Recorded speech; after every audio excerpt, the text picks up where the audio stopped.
All India లెవెల్లో ఎన్ని లాంగ్వేజ్లలో big boss ఉందో ఏ లాంగ్వేజ్లో కూడా ఇది వరకు ఇలాంటి ట్విస్ట్ జరగలేదు. For the first time Telugu language Bigg Boss లోనే జరిగింది. ఆ ట్విస్ట్ ఏంటంటే ఆల్రెడీ ఎలిమినేట్ అయిన కంటెస్టెంట్స్ మళ్ళీ బిగ్ బాస్ హౌస్ లోకి వచ్చి నామినేషన్స్ లో పాల్గొని మళ్ళీ వెళ్ళిపోతారు.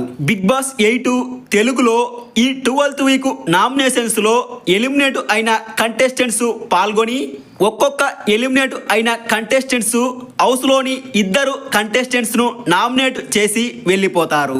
అయితే బిగ్ బాస్ హౌస్ లోకి ఈ వారం నామినేషన్స్ కోసం వచ్చిన ఎలిమినేట్ అయిన కంటెస్టెంట్లలో ఇద్దరు కంటెస్టెంట్స్ బిగ్ బాస్ హౌస్ లోని ఉండిపోతారు. అంటే ఇద్దరు కంటెస్టెంట్స్ రీ ఎంట్రీ ఇస్తున్నారు అని టాక్. అలాగే ఈ సీజన్ 8ను ఇంకో 2 వారాలు ఎక్స్టెండ్ చేయబోతున్నారు అని అప్డేట్స్ వస్తున్నాయి.